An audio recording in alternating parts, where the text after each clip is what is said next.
Hola, ¿qué tal? Soy Pablo Gil, estratega de mercados de XTB, y hoy quiero hablaros del petróleo, que creo que está en una situación bastante delicada y personalmente, en mi opinión, con riesgo de empezar a moverse hacia cotas más bajas. Vamos a intentar establecer un marco y que la gente entienda bien el qué mueve el petróleo. Como todos podéis observar, aquí tenemos el estudio que hace la Agencia de Energía referente a cuál es la producción de petróleo mundial y cuál es el consumo mundial.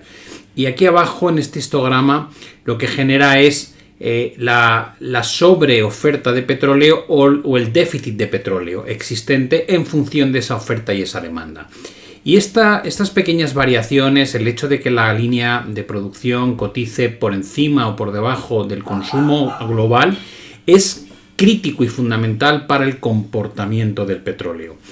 La verdad es que para la segunda parte de este año el pronóstico apunta a, como veis, que el consumo suba con fuerza y sea claramente superior a la producción mundial. Pero creo que hay que cuestionar este escenario. Vamos primero a ver cuál es la relación entre esa sobreoferta respecto a la demanda de petróleo y su impacto en los precios. Fijaos que es el mismo gráfico de antes y como podéis observar, lo que tenemos aquí es durante los periodos en los que la oferta de crudo es superior a la demanda del crudo, que se marca con estos histogramas en color naranja, automáticamente el comportamiento del precio es a la baja. Es decir, cuando hay más oferta de la demanda, más oferta que la demanda, el precio se ajusta moviéndose desde cotas de 60 y tantos a cotas de 20 y tantos. Cuando se da el efecto contrario, cuando hay un momento en el que la demanda mundial de petróleo es claramente superior a la oferta o producción mundial, lo que ocurre es que el precio sube, y en este caso vemos variaciones desde cotas de 40 y tantos hasta cotas de 70 y tantos. La última vez que se ha producido un decalaje muy grande entre oferta y demanda ha sido precisamente a principios del 2020, cuando la crisis del COVID-19 provoca un parón económico, un colapso de la demanda y se genera un stock de petróleo muy superior a lo necesario. ¿Qué es lo que ocurre?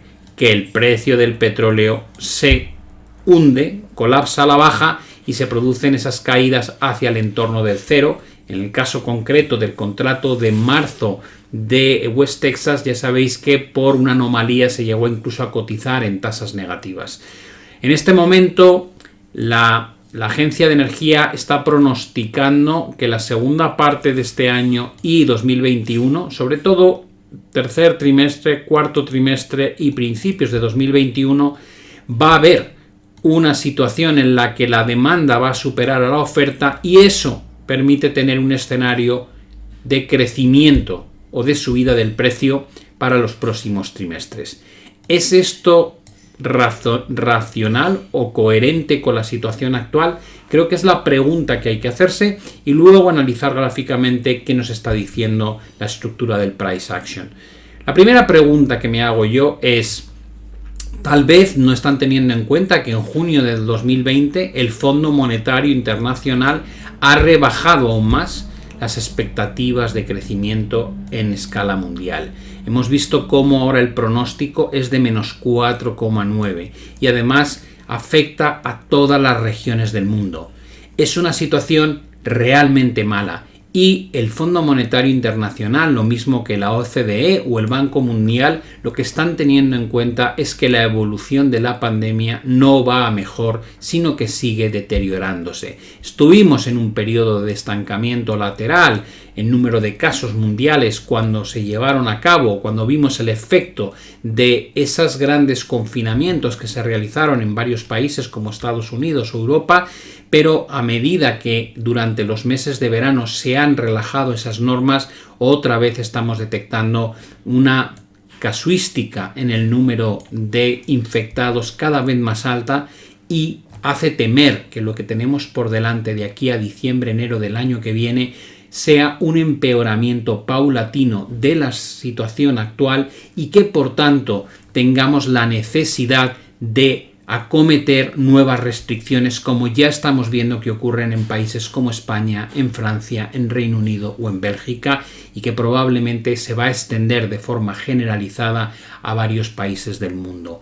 Con esa perspectiva empeorada de crecimiento mundial para la segunda parte de este año, tal vez esta expectativa que hay aquí de mayor demanda frente a la oferta no se termine por cumplir finalmente.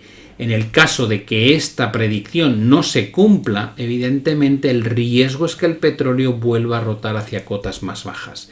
Veamos ahora si tiene sentido desde una perspectiva de análisis eso que estamos debatiendo desde un punto de vista macro fundamental.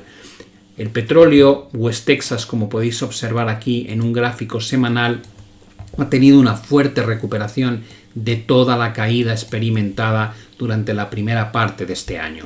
Pero esa recuperación tan solo nos ha permitido volver al 61,8% de Fibonacci de toda la caída que habíamos tenido durante estos primeros meses. Además, hemos conseguido volver a una gran zona de suelos, a una zona de soporte muy clara, pero una vez llegados aquí no vemos fortaleza suficiente como para seguir avanzando. A partir de ahí, lo que deberíamos hacer es analizar lo que nos dicen los indicadores técnicos.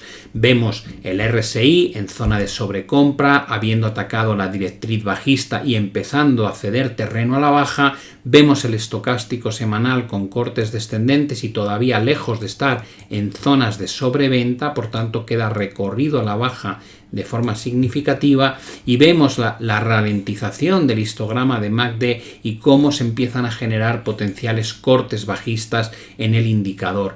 Todo ello no apunta a un escenario de ruptura y continuación al alza, sino más bien a un escenario de caídas en los precios. Como siempre, y que quede muy claro, todo es posible en el mercado. Podríamos tener una reacción o alguna noticia que haga que rompa los techos y veamos subidas adicionales. Pero en este momento, con la información que contamos en términos de análisis, todo apunta a que el petróleo tiene más riesgo de bajar que potencial para subir. Si me voy a un gráfico diario, lo que nos encontramos es que esta zona de aquí es un techo muy relevante y es lo que equivale a este punto en el gráfico semanal, y como digo, mientras no veamos una superación de esta cota, no tiene mucho sentido plantear el siguiente recorrido al alza hacia niveles de 50-52. Este escenario de momento no es el que parece más probable, sino que habría que estar muy pendiente de potenciales rupturas de ese soporte en 36,80. Es ese suelo y este suelo que veis aquí, y si rompemos esa zona, yo creo que la probabilidad de ver desarrollos hacia el 31,00, 27,5 como nivel pivote donde estaban antiguamente los suelos y los techos es un escenario muy razonable. Además, eso nos permitiría hacer una corrección del 38,2 de toda la recuperación que ha tenido el petróleo durante los últimos meses. Por tanto, el escenario en términos semanales apunta a deterioro a la baja, y cuando me voy al gráfico diario veo que las señales de los indicadores vuelven a ser claramente negativas, tanto en términos de estocástico como en términos de RSI.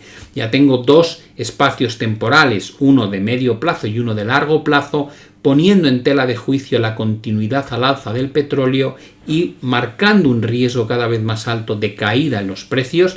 Tengo también localizado el punto a partir del cual ese escenario comenzaría a tener bastante visibilidad a la baja, y tenemos los argumentos desde el punto de vista de cómo se han cambiado las perspectivas de crecimiento por el lado de el Fondo Monetario Internacional, y sin embargo no se han ajustado esas previsiones de mayor demanda de petróleo por parte de las agencias de energía. Algo no funciona bien. Me voy al gráfico intraday, en este caso un gráfico petróleo 1 hora, y estaría muy atento a lo que está ocurriendo en el corto plazo. Porque si bien es cierto la directriz que marca la unión de todos los máximos desde el día 4 de septiembre del 2020 todavía sigue aguantando, sí es verdad también que hemos empezado a romper esta gran zona de soporte que se había formado aquí y desde entonces se está configurando como una zona de resistencia. Si este rango de consolidación lateral finalmente se rompe a la baja, creo que la probabilidad de ver movimientos significativos de caída en el petróleo hacia esa zona de 27.31 tendría mucha probabilidad de éxito. Muchas gracias a todos por vuestra confianza y vuestro tiempo. Un saludo y suerte con vuestras inversiones y nos vemos en el próximo vídeo. Hasta luego.